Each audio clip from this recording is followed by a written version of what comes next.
So it turns out that 2,500 internal Google documents giving some details about how Google search works have accidentally been published online. This is by far the biggest official leak that the world has ever seen. These documents give us incredible new insight into Google's ranking factors. And, potentially even more significant, there appears to be what looks like concrete evidence that Google has been lying to the SEO community for years. There has been some excellent technical analysis of what these documents contain, so in this video I'm going to summarize my main takeaways and break it down to, most importantly, what you as a marketing manager, business owner, or SEO needs to do as a result of all of this information. It has been quite a year for SEO. Now, I think there are two main types of revelation, I guess, from these documents. The first is new information, things that we didn't know Google was tracking or we didn't know were even possible to track. The second type is myths and kind of SEO legends that many of us in the SEO community have observed having an impact on ranking, but Google has always flat out denied. In some cases, trying to discredit the people that peddled these myths. Well, now many of them seem to be being confirmed. Now, before we start digging into the insights, there is an important caveat.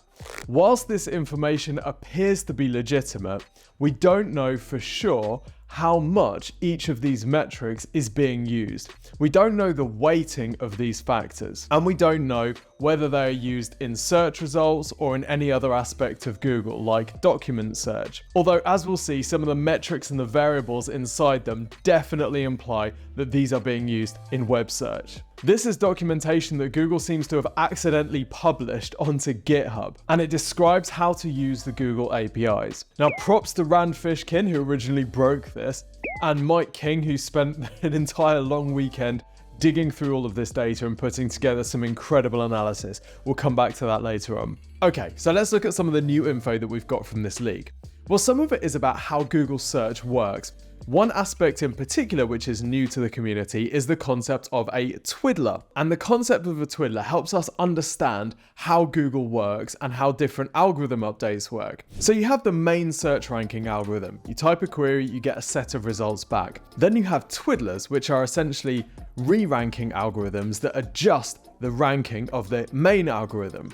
Some of these twiddlers seem to do things like limit the number of images that show up in a search. But there's also a skin tone twiddler mentioned. So why do we care? Well, often when you hear Google talking about a new update, like a Panda update, they will say we're going to stop rolling out the Panda update and it's just going to become part of our core algorithm. So what this probably means is that that update has gone from being a twiddler to being rolled into the main algorithm. And we'll come back to that idea a little bit later on. Next up, we have the fact that Google understands who the author of a piece of content is. Now, this might not sound that surprising, but many in the world of SEO have been skeptical with the concept of EEAT, or experience, expertise, authoritativeness, and trust, that Google can really ever tell who the author of a piece of content is. Yes, you have an author byline, and does Google really have a sort of defined concept of who an individual author of a piece of content is? Many people thought that this just wouldn't be possible to measure. Well, it looks like Google is measuring it. We can see in this document that Google has a way of giving different entities topicality scores, and one of the variables is whether this entity is the author of a piece of content. So in other words, is the author an authority on the topic they're writing about? We also see a fair few references to demotions and promotions. For example, here is one called authority promotion. Now, of course, we don't know what makes up that. We don't know how heavily that's weighted or even what it is. But there's another one called a baby panda demotion, another one called a SERP demotion. Now, these are thought to be sort of algorithmic penalties on certain websites or content. And there has been some speculation since this has been launched that this reference to Baby Panda is actually referring to the helpful content update, as many people thought the helpful content update had some similarities to the original Panda update. Elsewhere, there are hints that Google looks to serve content from around the same location as the searcher, and it tends to prioritize this over what it calls global or even super global content. Next, let's talk about links. Now, Mike King's excellent analysis of these docs included some information about indexing tiers. So let's just explain that concept first of all before we dig into some of the specifics about links shown in these documents. So Google essentially crawls and stores a version of the web, right? Crawls through all the pages, crawls through all the different websites and stores versions of these on the web so that when you search, it goes and visits this index and pulls out the right pages for you. But not all pages, not all websites are given the same treatment. And in fact, Google has 3 tiers of quality. And Mike writes that the most important regularly updated and accessed content is stored in flash memory. Less important content is stored in solid-state drives, and irregularly updated content is stored in standard hard drives. In the leaked documents, we see suggestions that the value of a link is correlated to the tier of the page that link appears on. Now, of course, we all know that getting high-authority links from very prominent websites is important. But this is the first time we've seen a suggestion that actually those links might be more valuable if they're from sites which are more frequently updated. Well, this would explain why digital PR can be so effective, because digital PR tends to get links from authority publications like news and magazine sites that publish a lot of information and update that information a lot. Elsewhere, we see plenty of mentions of PageRank, implying that this age-old Google metric that aims to classify the authority of a page based on the number and quality of links pointing at it is still a ranking factor. But rather than just looking at the page rank of an individual page when deciding where to rank it, it also appears that Google is measuring the page rank of that website's homepage as well. Of course, this explains why it's so important to drive links not just to the individual pages on your website, but also to the homepage. We know this is true because of years of testing it. One of the most interesting concepts to me was around topic embeddings. Now, this can get quite complicated. So essentially, it seems that Google is looking at the topical expertise of a site. So how often is it talking about certain topics? Then when another page is published, is that page on the same sorts of topics? Is it close to the same sort of topics that this website is known for? Well, this ties into this concept which many in the SEO world have had of topical authority.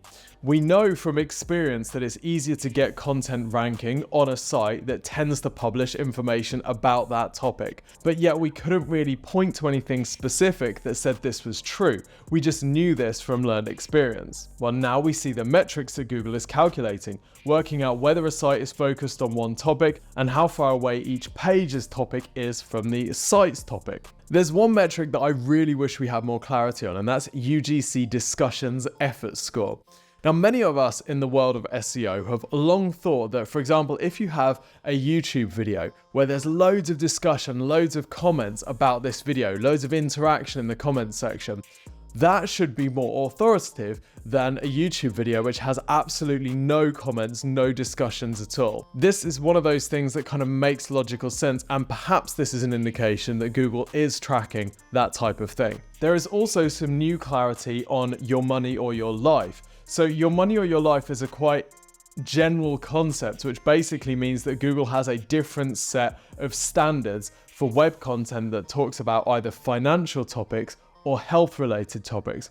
But we didn't really know how Google worked out what your money or your life was, or where the boundaries were. Well, it appears that your money or your life is actually a score, implying that it may even be a spectrum. Now, this is one of those things, there's not a huge amount that we can do, but it's really interesting to see this in the documentation. Well, you might be watching this thinking, yeah, Tim, this is all great, but what do I actually do about this? One of the things that comes out of all of this data for me is the fact that many of us in the world of SEO have been experimenting and testing things and discovering things which we sort of intuitively knew for years. But for me, this validates the idea of working with experienced SEOs who've actually tested things, honed and refined them over time. The first website I have optimized to get showing up on Google was way back in 2007. And by about 2008, I could tell you that a bunch of this stuff was working, even though there was no official documentation to prove it. If you need help improving your website's ranking on Google, then the team here at Exposure Ninja also have years and years of experience. We've helped websites in every imaginable industry increase their visibility online, and we have a free service called the Free Website and Digital Marketing Review. We will analyze your website's current visibility and we'll give you some recommendations and suggestions on how to increase your visibility and get more traffic from Google as well as other digital marketing sources.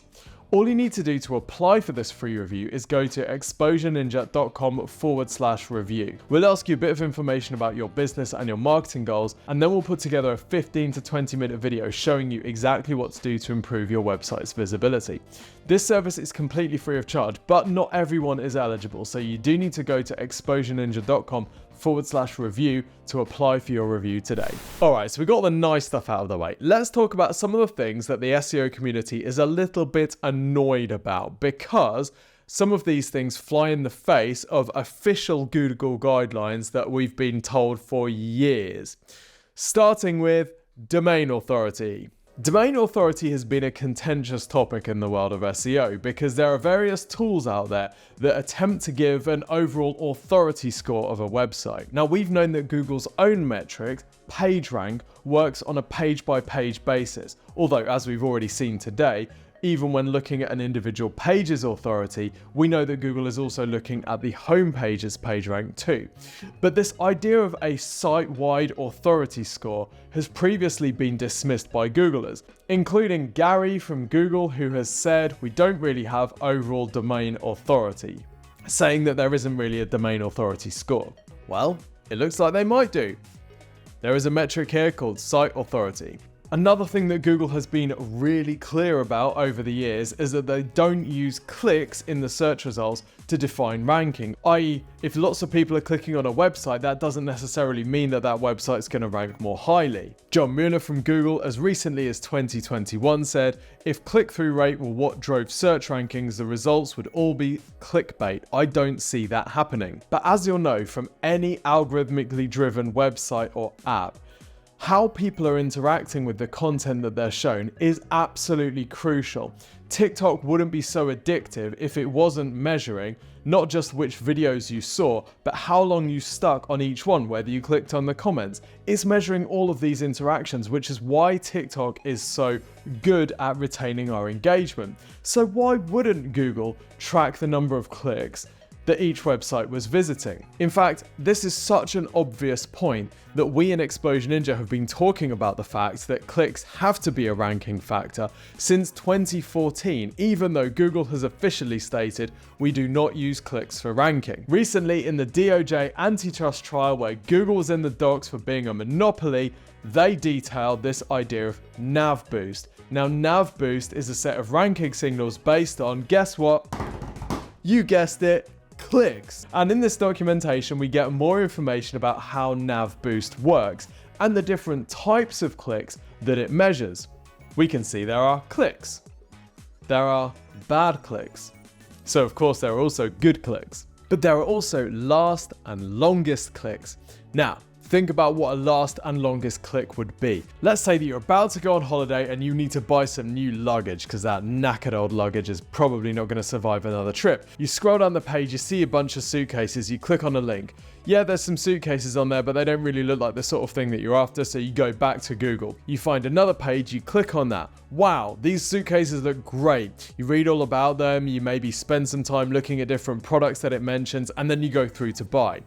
Now that was the last click that you made in that search, so that's valuable because it solved your need. It was also a long click because you spent a long time on that page. Last and longest clicks. So it makes sense that content which attracts last and longest clicks will rank best on Google. What do you have to do with this information? Well, of course, firstly, you have to get the click. So your page titles and meta descriptions need to be well optimized to attract people onto your page in the first place. Then you need to make sure that the content on your site meets the person's needs. It's no good having clickbait headlines getting people clicking if your page actually doesn't serve their needs, otherwise they'd bounce straight back and that would be a bad click. So you need to provide enough information in your content and links to other pages on your site to keep them moving through in their journey and not going back to Google.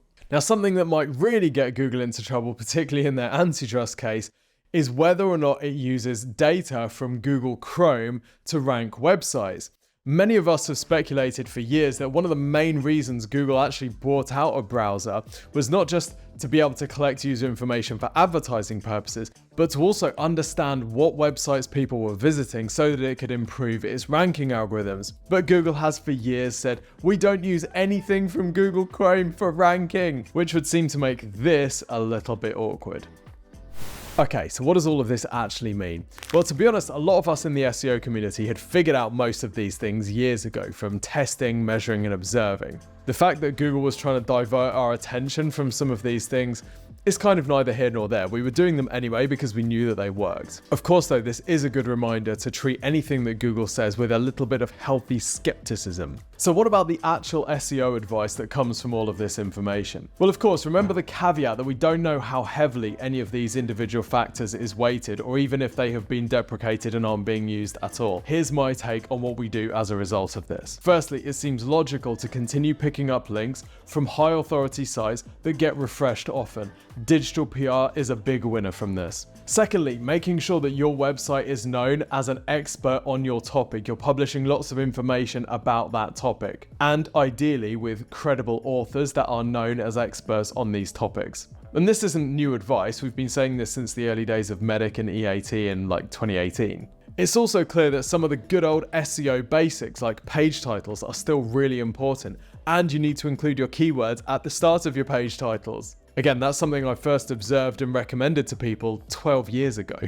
And your meta descriptions, even though they don't directly impact your ranking, do seem to impact your ranking in that if they attract more clicks, your click-through rate will help you rank better on Google, so long as your content keeps people longest and is the last click that people make. And in order to do that, you have to make sure your website delivers what you're offering in your page title and meta description, so people don't have to go back to the search results and find other sources of information. Now, whilst it's really annoying advice because it's very general and unspecific, it's also a good idea to make sure you've done lots of marketing outside of Google so that when people see your brand in the search results, they're more likely to click on you. And in case that Chrome data is being used in ranking, it's a good idea to have people visiting your website all the time anyway, even if it's not from Google search. My final piece of advice is don't trust everything you hear or see from Google. We've had some interesting characters being the voice of Google over the years for the SEO community, and they've built up a lot of trust and credibility with some of us. Some of the publications in our industry parrot what these people say verbatim. They don't question or challenge anything that they say, and we've all been guilty of trusting these people perhaps a little too much. Some of this information seems to directly contradict what these folk have told us over the years.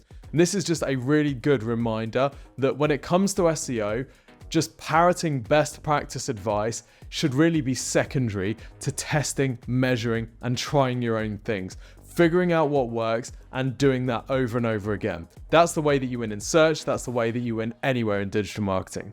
And by the way, this isn't even the biggest thing going on with Google this month. If you want to learn more about Google's AI Overviews feature and, crucially, how to rank your website in AI Overviews, watch this video for a complete breakdown. Until next time, see you soon.